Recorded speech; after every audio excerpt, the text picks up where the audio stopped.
Oh, you. Dada in them, in them. Dada in them, in them. Dada in them, in them. Dada in them, in them. Let's sing a joyful song unto Jah and enter into his gate with praise, with praise, with praise. Greetings and welcome to Jesse I Interviews. I'm Jesse I, and as always I'm producing this podcast on the unceded lands of the Wurundjeri Woi Wurrung people of the Kulin Nation here in Naarm, otherwise known as Melbourne, Australia. This episode features one of Jamaica's greatest ever singers, Mr. Johnny Clarke. Unfortunately, this is another one of those interviews that just isn't quite long enough. It's taken from my radio show, Babylon Burning, back in 2012. I think he just didn't arrive at the studio until late in the program, so I didn't have as much time to talk to him as I really would have loved. That said, it is still a great interview, I think, with some real good insights into the 70s sound system scene and the difference between radio or household hits and sound system hits. Anyway, you can hear for yourself. Let's get straight into it. Jesse I interviews Johnny Clarke, live to air on PBS FM back in November 2012.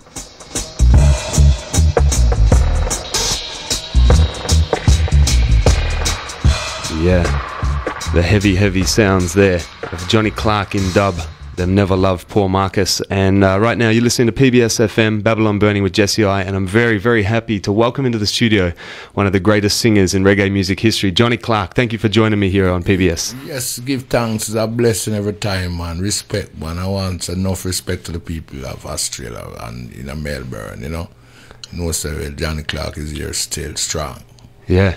You've been in the country for a little while. You've been up north. Yes, I've been in Cairns, and I've also been to Brisbane, and now I'm here in Melbourne. Mm-hmm. You know, I've been to Byron's Bay also. Mm-hmm. You know, it's lovely. Right, so you're enjoying the vibe so far? Yes, I tell you, making the best of it. All right, well, I always like to start my interviews with the real foundation of an artist. So I want to take you back to the early days, even before you were a singer, what life was like for you growing up as a youth in Jamaica. Well, right now, growing up as a youth, you know, I can't forget school days.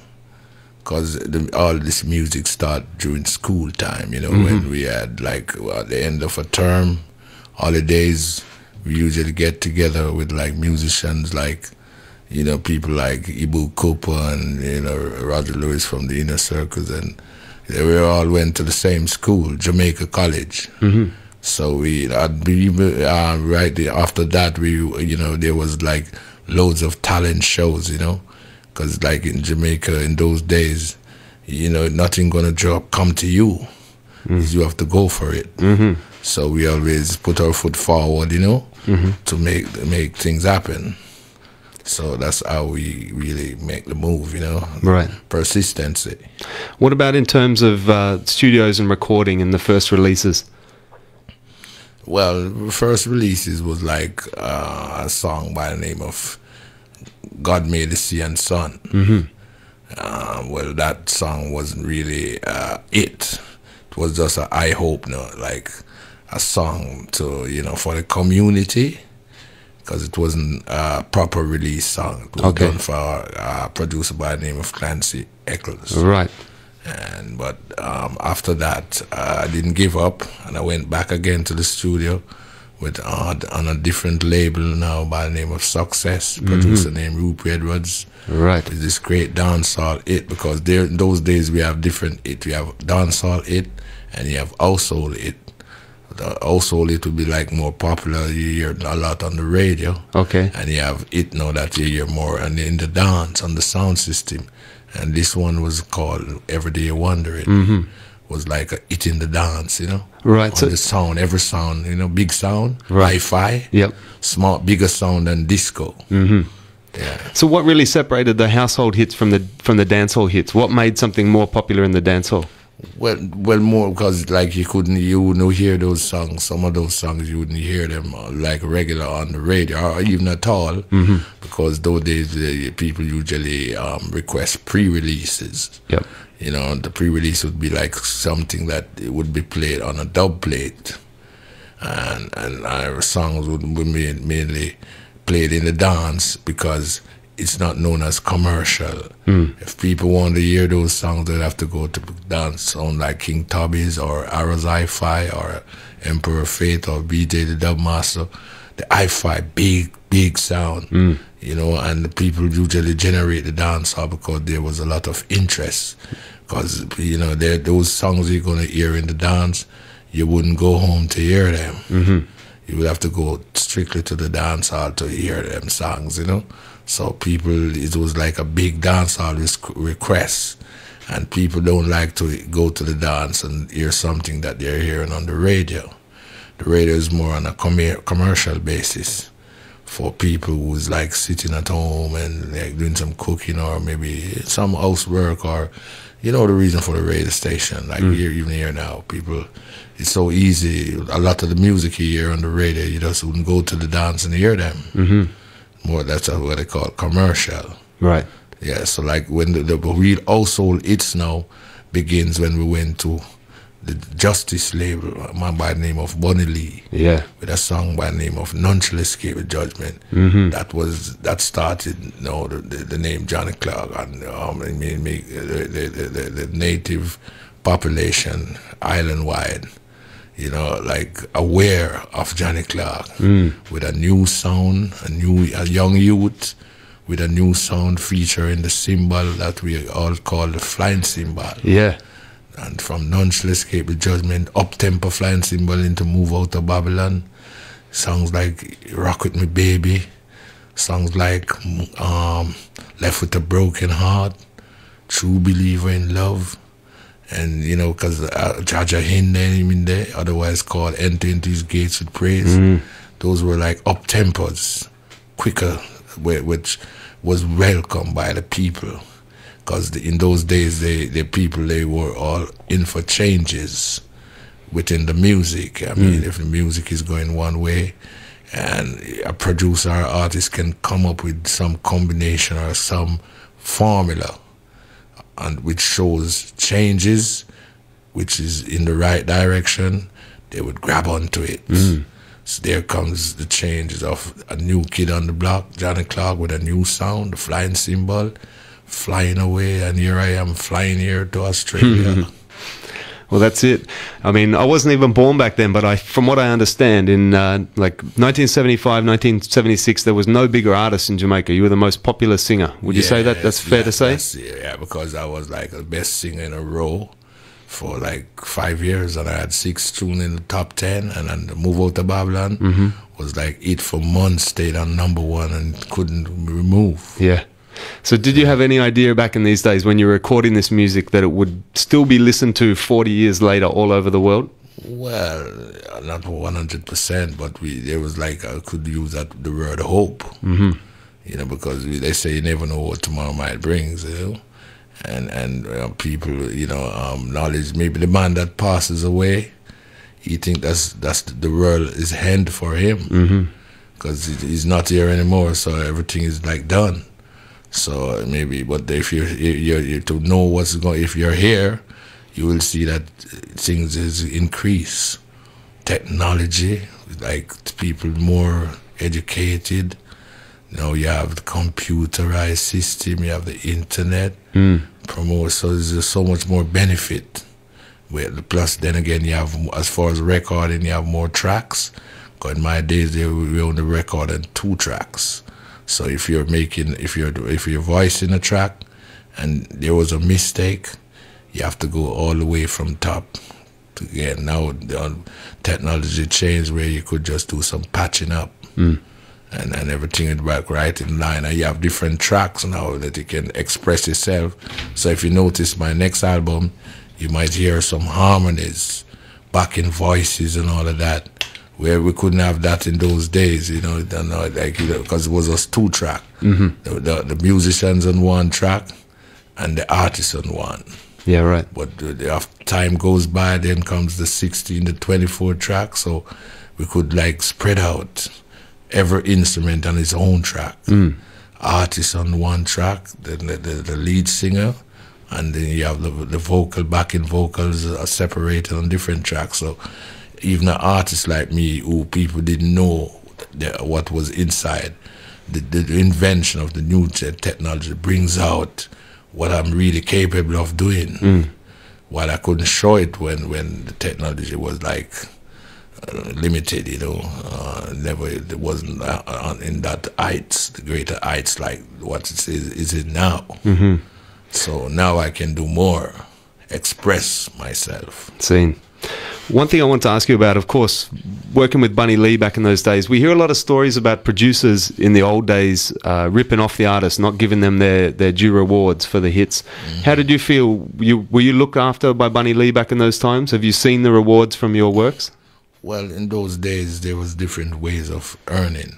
Because if you're like, those days, the producer have different type of artists around him. So you like have a camp. Where that's used from the Bunny Lee camp, or you're from the Studio One camp, or the Treasurer Duke Reed camp. So if like our camp now, I would be like paid on a weekly basis, like a wage for doing your works. Like a weekly basis. Yep. But maybe, and then we could be at the studio on a regular basis, which would like assist in keeping the sound system alive. Because the sound system need ammunition. They need artists, musicians to go to the studio, keep making the rhythms, music, so that they have song to play on the sound every week. 2 weeks, there's something new. So the people would be very much interested because they want to come to the dance because there's something new that wouldn't be released now, but it would be played on a dub plate. So a man, people would want to hear it, knowing to the fact they wouldn't be able to buy it because they have to wait until it comes on vinyl 7-inch before they can go to the store. But before they can buy it, they can listen it by going to the sound and go to King Tubby's sound and you hear it on dub plate. And a man will always welcome that idea to know that he can be hearing it and he can choose whether when it's released, he can go get it for himself, so that was like, the difference between, that's what we always like cherish, to, that just do a tune tonight, and like tonight is like a weekend, Saturday night, we could just go to the dance and hear it tonight. Yeah.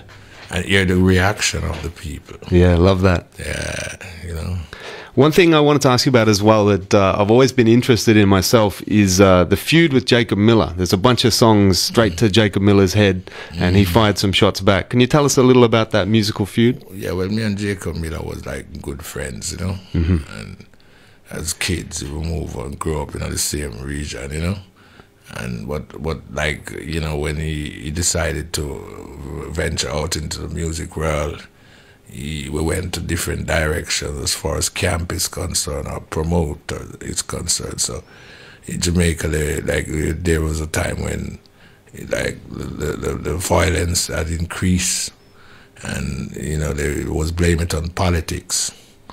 So there was artists have to try and step in and put their stamp on certain input, make their input known through the lyrics. So we usually call for peace.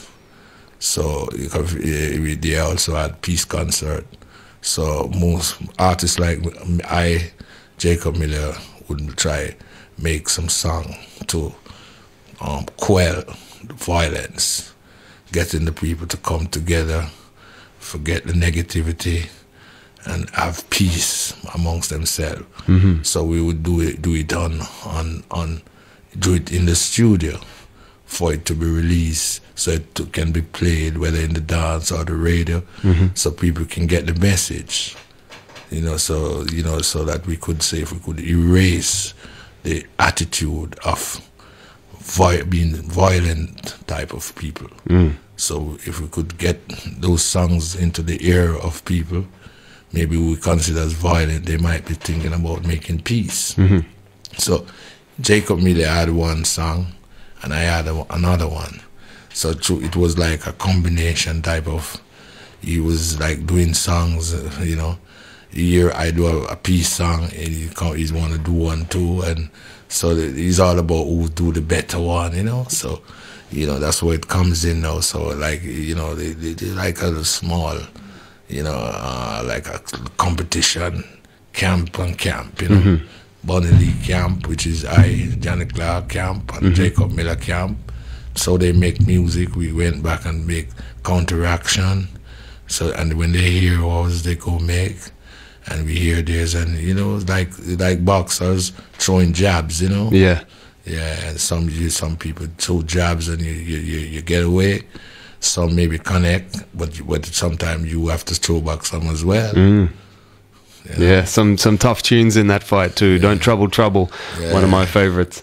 So, but there's enough things I'd like to ask you, but we're running out of time. We only have 5 minutes left. But you just put in my hands a new CD called Jamaica 50. Yeah, it was like that. Well, the other day we had this celebration, Jamaica 50. Yeah, you know, from 1962 to 2012, 50 years. Yeah, since we had independence. So I was chosen as one of the top artists of the decade, 50, within the 50. Yeah. So, like, I decided to, because there was like a large celebration in the UK, London, the Indico too, and like while the Olympics was on, and there was big celebration in Jamaica as well. Yeah.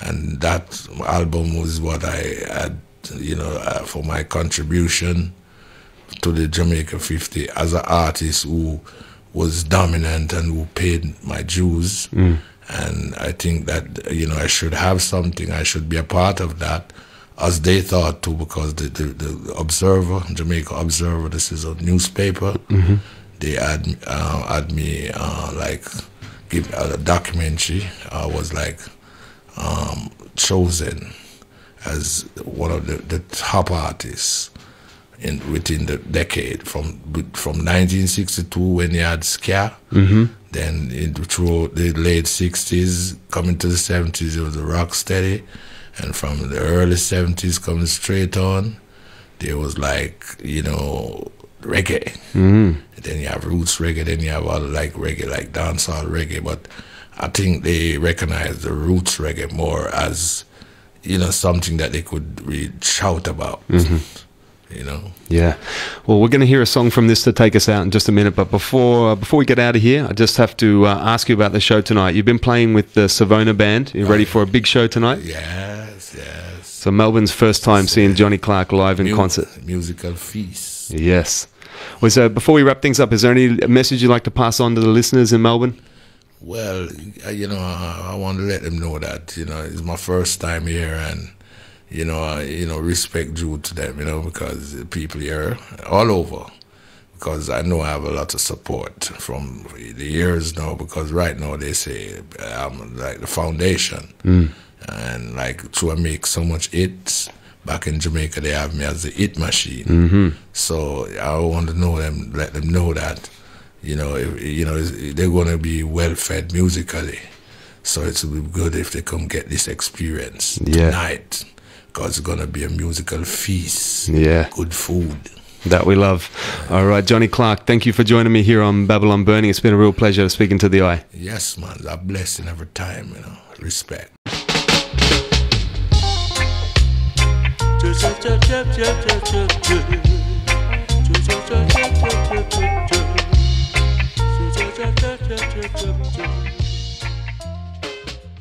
Johnny Clarke speaking to me there back in November 2012. That's it for this one. Big love as always to the Patreon family, the Don Armageddon Time, the Real General Empress Irie, me Idrin Tom Tanaki, and me Chargy DJ Pablito. Thanks for keeping this thing alive. And thanks to all of you who checked this episode and made it through to the end. Eyes every time.